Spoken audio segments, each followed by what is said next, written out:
200 million shillings was withdrawn this morning from a bank in Upper Hill, where an account of confidential expenditure is operated by the State Department of Internal Security.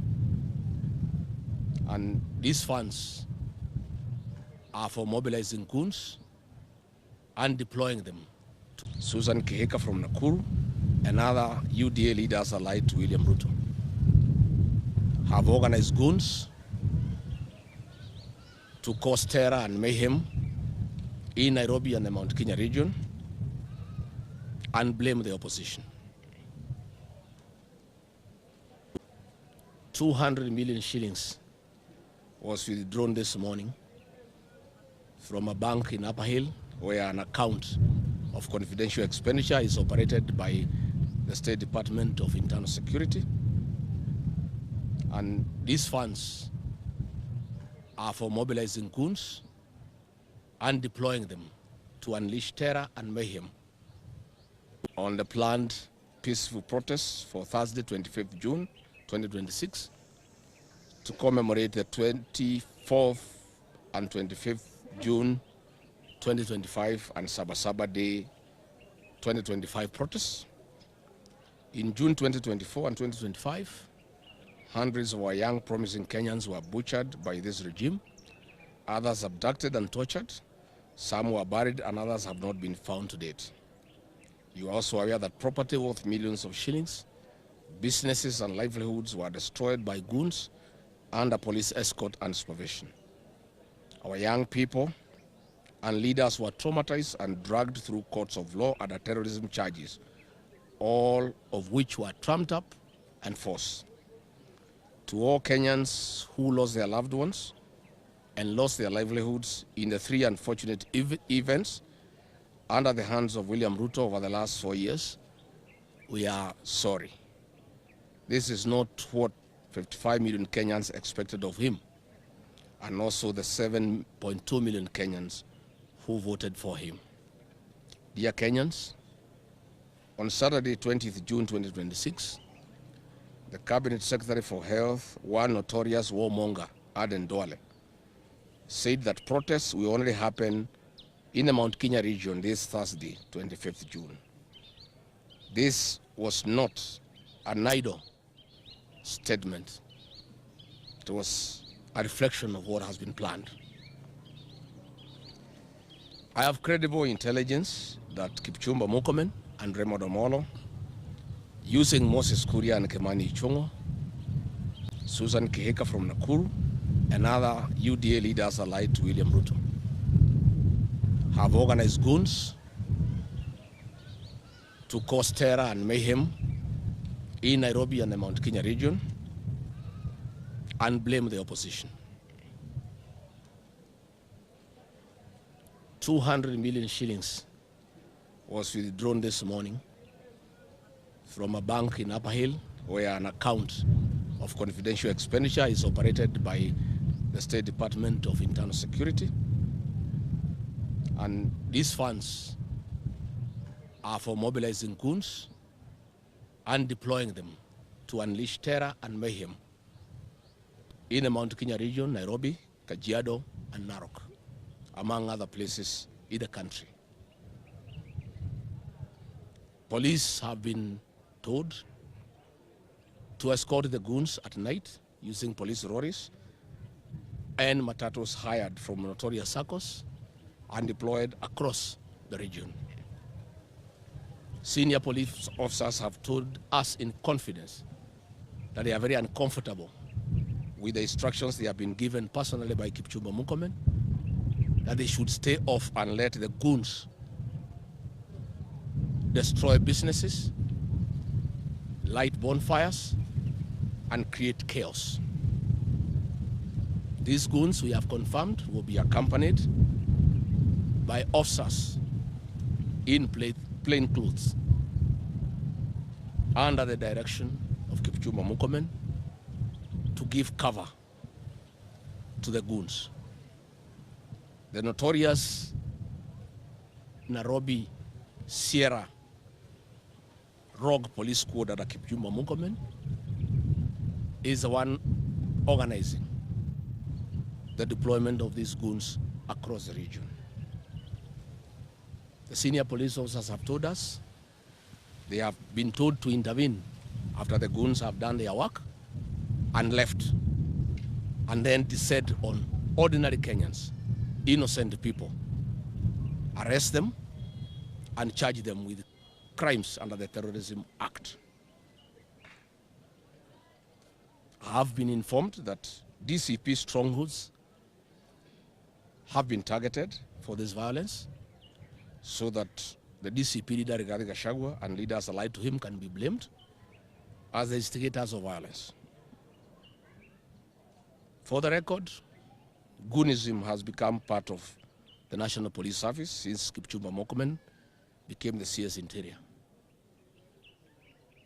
Last night he was on Citizen TV and he could not explain himself on anything.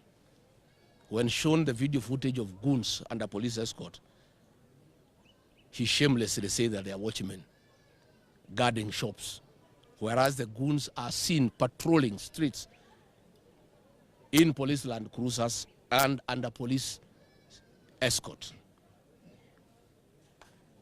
I have been informed that Kipchumba Murkomen has convinced William Ruto that unleashing violence in the Mount Kenya region will convince the rest of Kenyans that only the Mount Kenya people have a problem with him and that they are violent.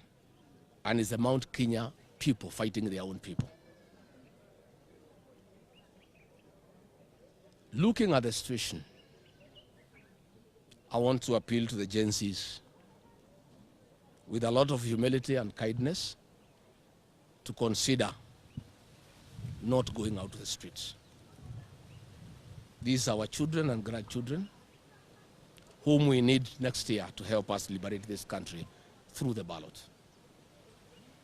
From the violence that has been planned by the state using police and goons, I have no doubt in my mind that lives will be lost. These are young children who have a great future and who need an opportunity to live their full life. I want to persuade them with a lot of humility that retreat is not surrender and strategy is not cowardice. I want to persuade them that there is a constitutional way of dealing with William Ruto next year. We don't have to go to the streets and expose ourselves to death and injury. For sure, state has organized very serious violence. And that is why the fake deputy president has been issuing threats. That is why William Ruto has been issuing threats. That's why Kipchumba Murkomen has been issuing threats. Because they have actually organized violence against the people of Kenya under the guise that they are goons. Kipchumba Murkomen cannot arrest these goons because he's one who has recruited them, paid them, and deployed them.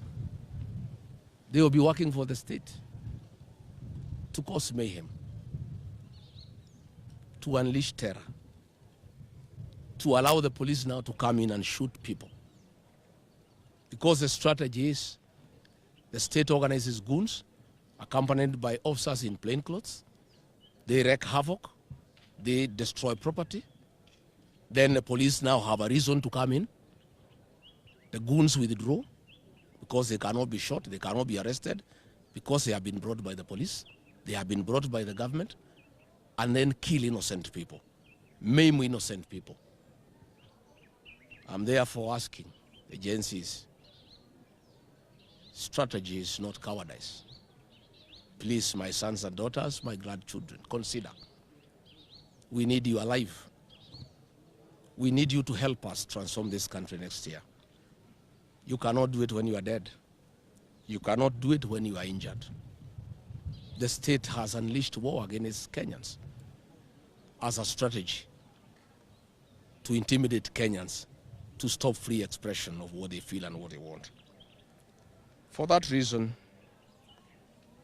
I do ask all businessmen across the country, especially the targeted areas of Nairobi, the Mount Kenya region, Kajiado and Narok, not to open their businesses on Thursday, 25th June 2026, and keep them closed and ensure they are well protected. Let them organize people to protect their businesses even when they are shut.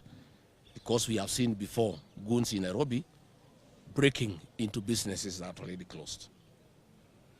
To those with vehicles, both for public service and private motorists, I urge you to keep off the road, stay at home. There is no need to expose yourself and your motor vehicles to danger. Stay at home, read, watch TV, and play with your children and your grandchildren. All workers of Kenya, I plead with you, stay at home. The state has organized terror against Kenyans. Don't expose yourself to danger when we know there is danger.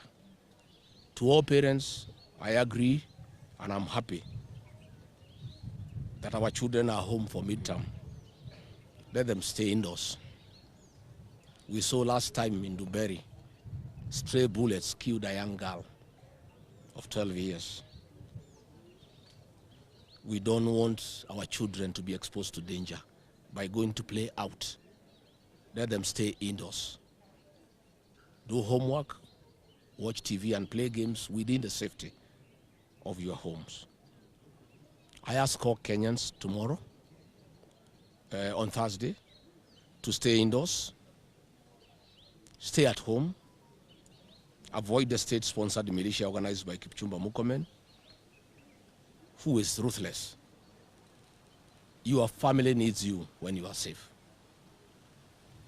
There is no need for you to make a point, then you end up in a casket. Then you end up with injury. Then you end up with your businesses ruined. I think if all Kenyans stayed at home, we'll have made a very big statement. Stop the country, stop the economy, is a very effective way of protest. The international community will see, Kenyans will see. Let everybody stay at home. Let us not give William Ruto and Kipchumba Murkomen the opportunity to kill the people of Kenya, to destroy their businesses. It's pointless. It doesn't make sense. In any case, all those who are aggrieved by this system, the Constitution has provided an opportunity next year through the ballot to get rid of William Ruto and his people. Let us take advantage of the constitutional mechanism that has been availed to the people of Kenya to deal with this rogue administration. Let us not go against guns. Let us not go against goons. Let us not go against tear gas. Let us not face a brutal president and a brutal cabinet secretary. Kenyans will be the loser. I know it may sound defeatist. I know many Kenyans will get disappointed that we look like we are giving up. We are just being human. This cause is not worth to lose human life. The battle against William Ruto is not worth destruction of our businesses, because the Constitution has provided a very elaborate mechanism to deal with the rogue administration. Let us all be patient. Let us suppress our anger. We'll have sufficient opportunity next year to deal with William Ruto and this rogue regime. I ask all Kenyans to keep off the streets, to keep off towns, to keep off cities, and stay at home. In our towns here in the mountain, the people who are being brought to cause havoc are from outside. Be on the lookout for outsiders. Don't allow people to destroy your towns, to destroy your villages. Everybody knows each other. Outsiders are known. To Moses Kuria, I ask you, what happened to you, my brother? Why have you allowed yourself to be used by William Ruto to persecute your kinsmen? Why, Moses Kuria? How much money do you need? Why are you organizing goons to destroy property belonging to your people? Why? Kimani Ichung'wa, people of Kikuyu have elected you 3 times. Why? Last year, you organized goons to burn the law courts. You caused young people to be charged with terrorism. Why do you do this? How much does William Ruto pay you to persecute your own people? Why have you turned against your own community? What do you hope to achieve by this senseless violence against your own people? What do you want to achieve? How do you feel when your kinsmen are being brutalized by goons and police? How do you feel when the sweat of your kinsmen, businesses they have developed over the years, is being destroyed by goons and police at the government watch? I want to plead with you and your conscience. Please call off this violence. Call off these goons. It's unnecessary. Don't hurt your people. Don't hurt their businesses. Don't unleash terror on your own people. Much as you want to help President William Ruto to get re-elected, this cannot be a good strategy. And the more you hurt the people, the more you terrorize them, the more they hate William Ruto and his government. I don't think you are helping him. You are putting him in more trouble with the citizens. He has caused enough pain to the people by destroying the educational sector, the health sector, the business sector. When you add now violence against innocent people in church, against businesses, killing young people, is adding insult to injury. I finally want to ask the people of Kenya to be good citizens and to be peaceful and to register as voters. This is the only way they can redeem their dignity and their safety. It's the only way they can have good governance. All these other methods will not work. As for me and my party, the DCP, I want to confirm that we are all abiding citizens and we are peaceful people.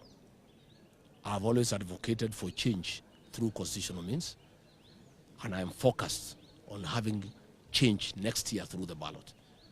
That is my focus. We have no time to entertain violence.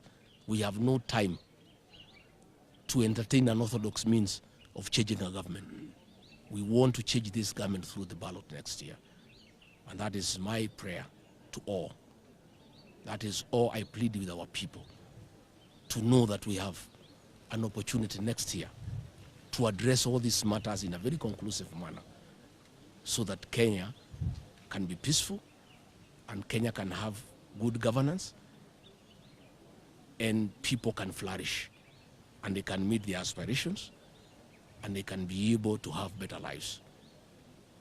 Asanteni sana.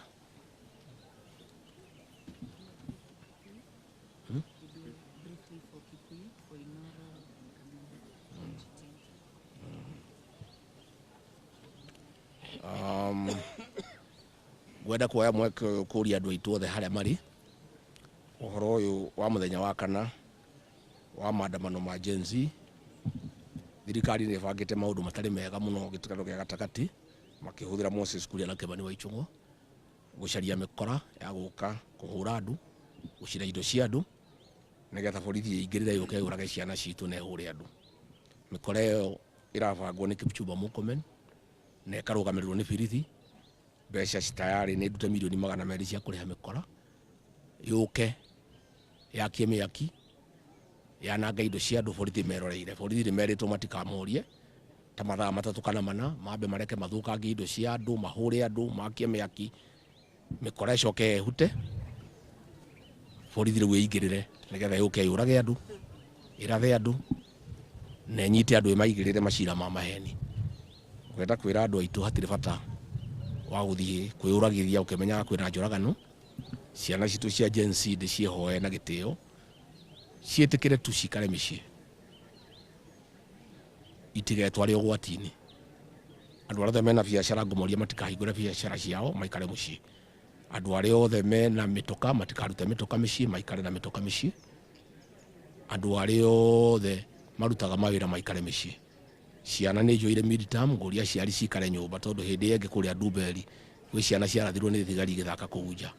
Hatire bata ciana ici tucirekereirie guthaka nja hihi mwana ri ukagurare kana oragwo kwenda kwira andu aitu ona marakarite ni thirikari ino ya William Ruto na maundu mari ereka metikire tu gukiriria mandikithie kura ni magakorwo na kanya mwaka uyu uroka kumuingata githurano-ini gigatiba tondu gatiba ya Kenya ni thondekete ati mundu wothe uthukitie bururi andu a Kenya mena wigiririki na uge wa kumuingata kuma giti-ini njuge hatiri bata tuthie barabara tukoragwo hatiri bata andu mahingure nduka ciao cio kana indo ciao cianangwo wega ni andu tu maikare micii mundu wothe ndakaume mucii ona ni ngatinda mucii andu wothe maikare micii twirorere nigetha tukionekana oragani aya ni magagiconoka matige kuraga ciana citu na matigathukangia indo cia andu na ni ngwenda kuria Moses Kuria niki kia munyitire agitikira kuhuthurwo ni William Ruto kubanga wanangi wa indo cia andu ao Moses Kuria andu aya ni nyumba yanyu nio mana guthura magakuhe gitio magigwitaga njamba ya ruriri niki giatumire witikire kuhuthurwo ni William Ruto kugaruruka andu a nyumba yanyu niki gitumaga witikire kubanga mikora kuhura andu anyu na guthukia indo ciao na guciananga Kimani wa Icung'wa andu agikuyu maguthurite miaka 3 maita 3 niki giki wahairwo ni William Ruto wagarurukire andu anyu uturi o mahuraga uturi o banga mikora ya kuhura andu anyu uturi o huthagira borithi kunyarira andu anyu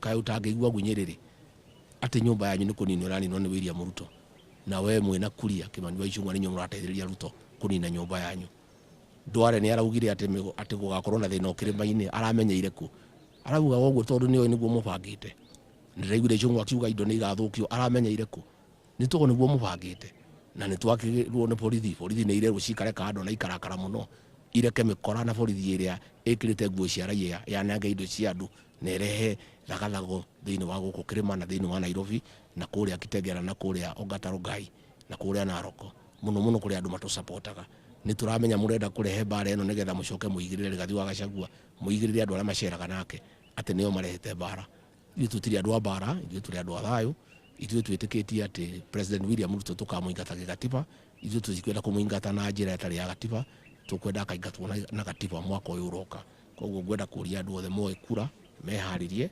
mwaka uyu uroka tugathie irebe-ini muthenya wa githurano mweri 10 wa kanana tweherie mundu ucio tondu ni athukitie bururi agathukia githomo agathukia urigitani agathukia biashara agacina indo citu kuria Gikomba akoraga ciana citu agathukia biashara citu na agatuika mundu urehete mutino munene muno thiini wa bururi uyu wa Mugikuyu koguo ni ngwenda kwira andu aitu maige thayu na muthenya ucio wa kana andu othe maikare mucii aria marutaga wira matigathie wira aria mathiaga na mituka matikaumagare ciana itikaumagare mundu wothe aikare mucii nginya muthenya ucio thire nigetha andu matikoragwo na andu matikagurare. Asanteni sana.